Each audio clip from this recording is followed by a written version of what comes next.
बीमारी जब बढ़ जाती है तब इलाज मुश्किल होता है, लेकिन अगर समय रहते सावधानी बरती जाए तो बड़ी से बड़ी बीमारी को रोका जा सकता है। न्यू स्केल लाइफ के प्रसंगवश स्पेशल में हम बात करेंगे उन जरूरी सावधानियों की जो छोटी होते हुए भी आपकी सेहत के लिए बहुत बड़ी सुरक्षा बन सकती है। जानेंगे मिर्गी जैसी गंभीर बीमारी में देशी उपायों की बजाय अचानक दौरा पड़ने पर कैसे तुरंत स्थिति को नियंत्रित किया जाए।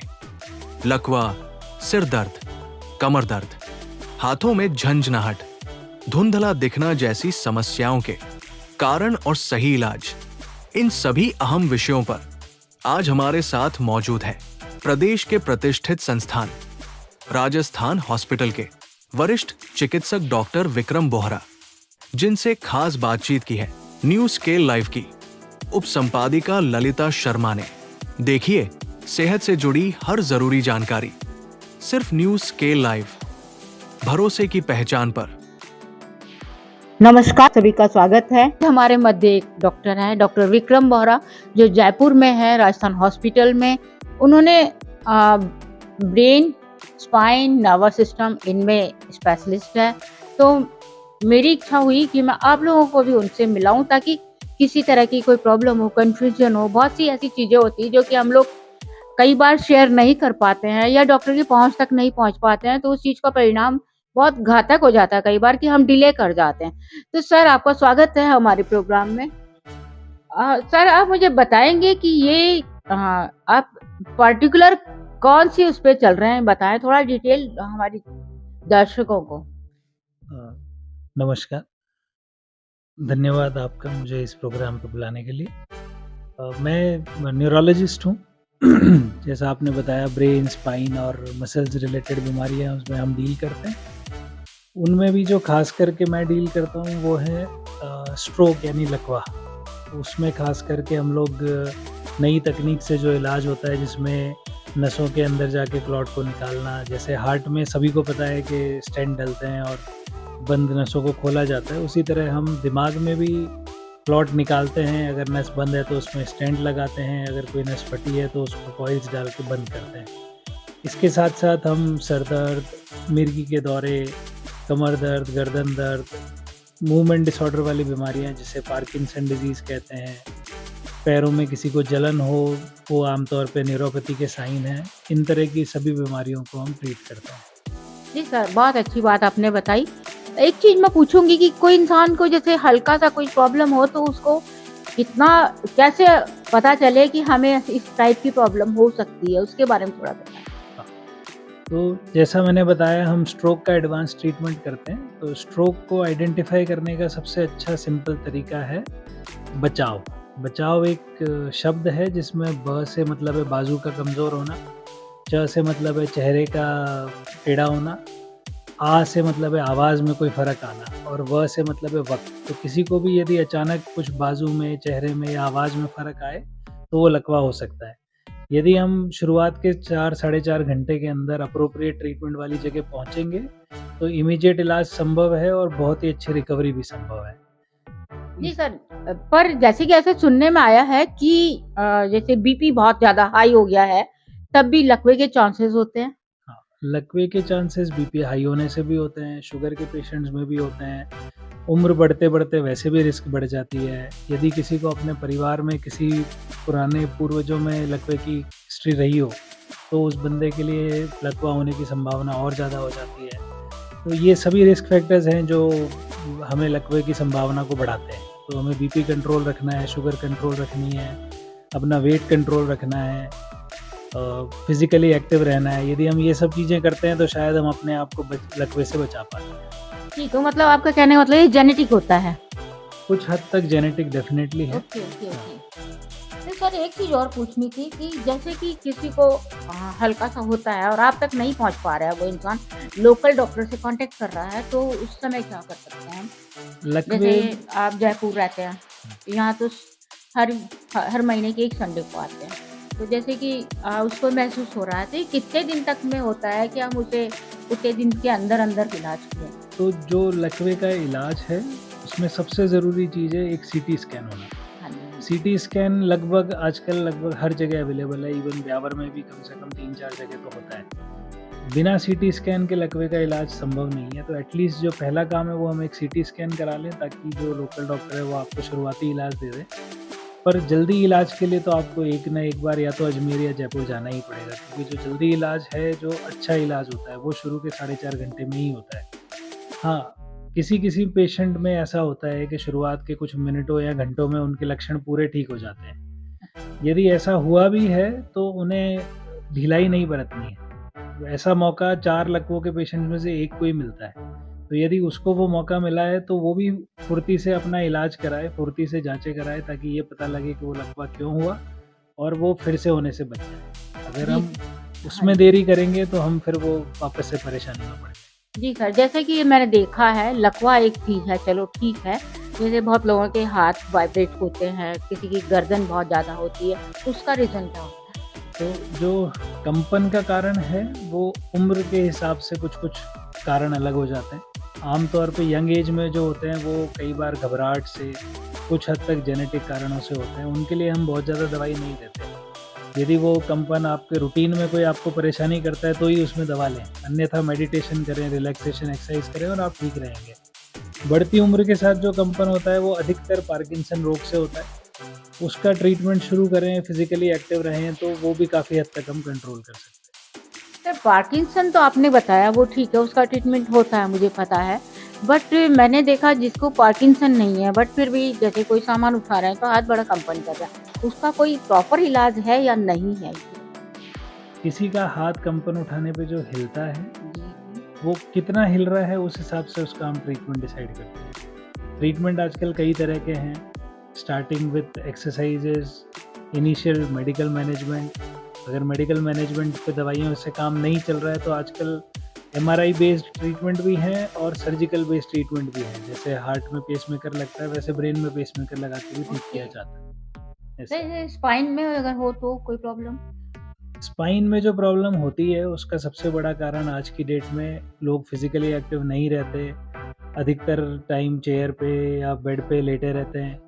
सब एक उनमें सबसे बड़ा कारण है लेटे-लेटे मोबाइल देखना या यस, टीवी यस, देखना। यस। तो ये चीज़ें जितना हम कम करेंगे स्पाइन की प्रॉब्लम से बचे रहेंगे। जो अधिकतर स्पाइन की प्रॉब्लम से दिक्कतें आती है वो गर्दन दर्द है, कमर दर्द है, गर्दन दर्द से हाथ में सुन्नपन आना, कमर दर्द से पैर में सुन्नपन आना, चलने पे पैर भारी हो जाना, ये सभी लक्षण स्पाइन की बीमारियों के हैं। जैसे कि वो स्लिप डिस्क बोलते हैं या ये सर्वाइकल, हाँ जी, वही बोल बिल्कुल। रहे हैं आप? स्लिप डिस्क, सियाटिका, सर्वाइकल वो लगभग सभी एक ही तरह की बीमारी के कारण हैं। सर सियाट्रिका क्या होती है? उसके बारे में थोड़ा बताएँ? जैसे सर्वाइकल होता है वो ऊपर गर्दन में नस दबने से होता है, वैसे ही सियाटिका कमर में नस दबने से होता है। उसका इलाज उसका सर्जरी? इलाज ऐसा ज़रूरी नहीं है, बहुत कम ही पेशेंट्स में सर्जरी की ज़रूरत पड़ती है। अधिकतर पेशेंट प्रॉपर एक्सरसाइज़ और दवाइयों से ठीक हो जाते जी, सर आपने बहुत अच्छा प्रकाश डाला। अच्छा एक और क्वेश्चन था मेरा कि जैसे किसी इंसान को हो गया है और वो पर्टिकुलर उसके पास मनी प्रॉब्लम भी है या फिर वो नहीं समझ पा रहा है। सुबह के समय जैसे हम लोग उठते हैं तो कई बार ये एकदम शून्य रहते हैं हाथ, तो वो उसका रीज़न क्या हो सकता है? तो ये परेशानी जो आपने बताई कि सुबह उठने पर हाथ सुन्न रहते हैं, ये अधिकतर महिलाओं में मिलती है। जी, जी। और उसमें जब उनसे पूछा जाए तो वो खुद ही बता देंगे कि सोते-सोते हाथ सुन्न हो जाता है, वो उठ के ऐसे झटकना पड़ता है तब वो ठीक होता है। जी, जी। उसका प्रॉब्लम को बोला जाता है कार्पल टनल सिंड्रोम और आमतौर पे कलाई में नस दबने से वो होता है। यदि पेशेंट को शुगर है, थायरॉइड का प्रॉब्लम है तो उनमें होने की संभावना ज़्यादा होती है। उसका ट्रीटमेंट भी काफ़ी बेसिक होता है। हम आम तौर पे कुछ दवाई देते हैं और एक बेल्ट हाथ में पहनने को बोलते हैं। अच्छा। यदि वो बेल्ट पहनते हैं तो दवाई काफ़ी हद तक चांस रहता है कि आगे बंद हो जाए। शुगर का अच्छा कंट्रोल रहे, थायरॉइड कंट्रोल रहे और बहुत ही कम पेशेंट्स में सर्जरी की ज़रूरत पड़ती नहीं सर, जैसे सुनने में आया है कि सुनने में जनरली बोलते भी हैं कि कमज़ोरी की वज़ह से होता है ये, या आपके खून की कमी है या बॉडी में आप पानी कम पी रहे हो, ऐसा भी कुछ होता है? है। ये जो लक्षण है हाथ के सुन्नपन के ये कमज़ोरी से नहीं होते। नहीं होते नहीं। हैं? सर आपसे एक चीज़ और पूछनी थी कि जैसे बहुत बॉडी में क्रैम्प्स आते हैं, मैं जनरली देखती हूँ लेडीज़ को ज़्यादा होती है ये प्रॉब्लम, तो वो किस वज़ह से होते हैं? क्रैम्प्स होने के कई कारण हो सकते हैं जिनमें जो सबसे कॉमन होते हैं वो विटामिन डी की कमी, शरीर में सोडियम की कमी, थायराइड की प्रॉब्लम, डायबिटीज़ की प्रॉब्लम, इन दोनों प्रॉब्लम से जब नर्व्स पे असर आता है तो भी क्रैम्प्स आते हैं। किसी को सियाटिका हो उससे भी पाँव में क्रैम्प्स आ सकते हैं। अच्छा सर, एक चीज़ और थी, जैसे कि आप स्पाइन से रिलेटेड हैं, तो वो एकदम बोन टेल पे, एकदम नीचे पॉइंट पे जो पेन होता है बहुत बार, तो वो किस कारण से होता है? हमारा जो स्पाइन है उसके सबसे आखिरी की जो बोन्स हैं वो हमारे लिए वैसे अब काम की नहीं रही, तो हाँ उन्हें जी। वेस्टिजियल ऑर्गन कहा जाता है। वेस्टिजियल ऑर्गन अपने शरीर के वो अंग हैं जो कि हमारे शरीर के अब काम के नहीं रहे और समय के साथ धीमे-धीमे एवोल्यूशन के साथ वो छोटे होते जा रहे हैं, खत्म होते जा रहे हैं। वैसी ही एक चीज़ है जिसे कॉक्सिजियल बोन कहते हैं, या उसे ये समझ लें कि वो जानवरों में जो टेल वाला स्ट्रक्चर है वो हमारा कॉक्सिजियल बोन है। जी, जी। कभी-कभी उस पे चोट लगती है तो जब हम बैठते हैं तो बैठने वाली जगह पे पेन होने लगता है। उसे कॉक्सीडायनिया कहा जाता है। उसका को उसके इलाज में जो सबसे ज़रूरी चीज़ है, वो कुछ महीनों तक हमें एक सीट आती है जिसमें बेसिकली एक खड्डा होता है, या पुराने ज़माने में जब वो सीटें नहीं आती थी तो छोटा टायर देते थे, ट्यूब। अच्छा, अच्छा, अच्छा, उस अच्छा। ट्यूब पे बैठना होता था ताकि वो हाँ। जो बोन है उस पे से प्रेशर रिलीज़ हो, और जब कुछ हफ्तों तक वो प्रेशर रिलीज़ रहता है तो वो बोन हील हो जाती है और हमारा दर्द खत्म हो जाता है। अच्छा, अच्छा। अच्छा सर, एक चीज़ और पूछना था, जैसे कि मिर्गी मिर्गी का जो समस्या है उसका समाधान क्या हो सकता है और कैसे हो? तो बताएँ। मिर्गी के जो दौरे आते हैं, उसके कारण के हिसाब से उसका इलाज होता है। एक जो सबसे इम्पोर्टेंट चीज़ है मिर्गी के दौरे में क्या किया जाए, तो कई लोग जूता सूँघाते हैं, नाक बंद करते हैं, मुँह में पानी डाल देते हैं, तो ऐसा कुछ भी नहीं करना है। यदि किसी पेशेंट को आपकी आँखों के सामने मिर्गी का दौरा हो रहा है, तो अमूमन वो 1 से 2 मिनट चलेगा। उस बीच में हमें क्या करना है, जिस वक़्त पेशेंट के हाथ जकड़ रहे हैं, ऐंठ रहे हैं, उस टाइम हमें उसे पकड़ने की कोशिश नहीं करनी है। आस-पास में जो चीज़ें हैं, वो थोड़ा साइड कर दें ताकि पेशेंट को चोट ना लगे। जब उसका वो हिलना बंद होगा, तो आमतौर पे पेशेंट उस टाइम बेहोश रहेगा, मुँह से झाग आ रहे होंगे। तो उस टाइम हम पेशेंट को किसी भी एक करवट में लिटा दें, जिससे वो जो भी झाग बना है, वो मुँह से बाहर की तरफ आ जाए। ऐसा ना हो कि पेशेंट सीधा लेटा रहा तो वो साँस की नली में चला जाए। तीसरी चीज़, जब वो दौरे आ रहे हैं उस टाइम हमें दिखता है कई बार कि ज़बान जो है वो दाँतों के बीच आ रही है। तो उस टाइम गलती से भी पेशेंट के मुँह में कुछ डालना नहीं है। ना तो हाथ डालें, ना कोई चम्मच डालें, कुछ भी चीज़ नहीं डालनी है। यदि हम ऐसी कोई चीज़ डालेंगे तो या तो पेशेंट के दाँतों में चोट लगेगी, या अगर हमने हमारा हाथ डाल रहे हैं तो वो कट जाएगा। ये पीरियड जैसे ही निपटा, पेशेंट को कुछ होश आने लगा, तो हम उसे जल्द से जल्द नज़दीकी अस्पताल ले जाएँ। मिर्गी के दौरे के कारण देख कर के हम ये डिसाइड करते हैं कि पेशेंट को दवा कब तक चलेगी। ऐसा ज़रूरी नहीं है कि हर मिर्गी के पेशेंट को दवा पूरे जीवन भर चले। कुछ में हम कुछ महीनों में बंद कर देते हैं, कुछ में हम 2 या 3 साल बाद बंद कर देते हैं, और बहुत ही कम पेशेंट होते हैं जिन्हें जीवन भर दवा लेने की ज़रूरत पड़ती है। अच्छा सर, ये तो आपने बहुत अच्छा प्रकाश डाला कि हम भी अलर्ट हो जाएँ, किसी को आ रहा है। जनरली मैंने भी देखा है कि उसको जूता सूँघा रहा है, कोई उसके मुँह में चम्मच डाल रहा है। वो सब तो मैंने भी देखा था एक आध जगह पर, तो मुझे भी बड़ा अजीब लगा था। जैसे एक चीज़ और पूछनी थी, जैसे कि माइग्रेन जो एक समस्या बहुत बड़ी है, तो ये दर्द कोई को 36 घंटे रहता है, कोई को 12 घंटे रहता है, तो वो रीज़न सर? माइग्रेन जो है वो एक जेनेटिक समस्या है। यदि आपके परिवार में किसी को माइग्रेन था तो आपको भी होने की संभावना ज़्यादा है। पर इसका मतलब ये नहीं है कि माइग्रेन से छुटकारा नहीं मिल सकता। यदि आप 10 जनों से बात करेंगे तो मेरे हिसाब से 10 ही जने कह देंगे कि हमें कोई कभी ना कभार तो सर दर्द होता ही है। नहीं, नॉर्मल सर दर्द होना और एक तो वो जो कि कंटिन्यू रेगुलर हाँ, बना तो रहता मैं है वही वो। बता रहा हूँ कि माइग्रेन यदि आपको किसी ने कहा है, इसका मतलब ये कभी ना समझे कि आपकी दवाइयाँ कभी बंद नहीं हो सकती। जी। दवाइयाँ डेफ़िनेटली बंद हो सकती है, और हम उस स्थिति में आ सकते हैं जहाँ हमें महीने, 2 महीने, 4 महीने में कभी एक बार सर दर्द हो।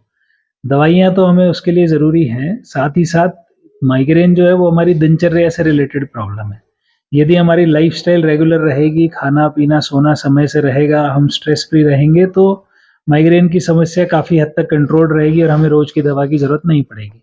रोज़ की दवा की ज़रूरत अमूमन उसी पेशेंट में होती है जिसे महीने में 2-3 से ज़्यादा सर दर्द होते हों, या एक बार सर दर्द हुआ और वो 3-4 दिन चल गया। इससे यदि कम आपके सर दर्द की संख्या है तो हम रोज़ दवाई किसी को नहीं कहते। केवल उन्हें इतना करना है कि नींद जो है 6 घंटे से कम ना लें, 8 घंटे से ज़्यादा ना लें। सुबह का नाश्ता, दिन का खाना, रात का खाना रोज़ टाइम से लें। रात का बचा हुआ खाना अगले दिन इस्तेमाल ना करें। अगर ये सब करेंगे तो संभावना यही है कि उन्हें रोज़ की दवाई की ज़रूरत नहीं पड़ेगी। जी, जी, बहुत अच्छी बात बताई आपने। पर लोगों को मैंने सुना है कि माइग्रेन की वज़ह से उनको इतने घंटे रहता है, वॉमिटिंग होने लग जाती है बाद में। तो मेरे को लगा बहुत जटिल समस्या है, नहीं, इसलिए मैंने और आपसे वो पूछ लिया। जटिल समस्या जो एक है उसमें भी सबसे बड़ी प्रॉब्लम होती है कि यदि किसी को एक बार भी माइग्रेन हुआ तो वो शुरू में ये सोचते हैं कि नहीं, मैं तो हल्के दर्द में दवाई नहीं लूँगा। वो बर्दाश्त करते हैं और फिर वो अपने 1-2 दिन खराब करते हैं। यदि आपको माइग्रेन का सर दर्द है, तो आपको दवा तो लेनी ही पड़ेगी। मतलब आपके पेन स्टार्ट होते आपको मेडिसिन ले हाँ, लेनी तो जो चाहिए। दवा लेनी है, वो दवाई अगर हम हल्के दर्द में ही ले लेंगे, तो हमारा दर्द संभावित है कि 1-2 घंटे में ठीक हो जाए और हमारा अगले 2 दिन आराम से निकले। सर एक यदि हम नहीं चीज़ करेंगे, तो हम 2 दिन परेशान होंगे और फिर अगला दर्द होने की संभावना भी बढ़ जाती सर एक चीज़ और थी, जैसे कि माइग्रेन लोग बोलते हैं, आप बोल रहे हो जेनेटिक है ना?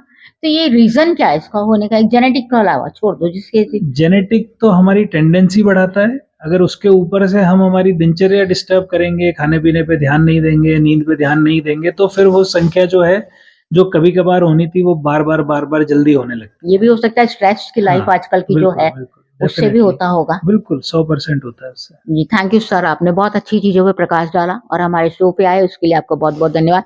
मैं समझती हूँ इससे बहुत जनों को बहुत कुछ समझने को मिलेगा जो देखेंगे और सर आपका खूब दिनों-दिन तरक्की करें, उम्मीद यही करते हैं और आपके पास ज़्यादा से ज़्यादा पेशेंट आएँ। बहुत-बहुत धन्यवाद। प्रसंगवश को आज यहीं विराम देते हैं, फिर किसी नए चर्चा के साथ में आपके सामने उपस्थित होंगे, तब तक के लिए नमस्कार।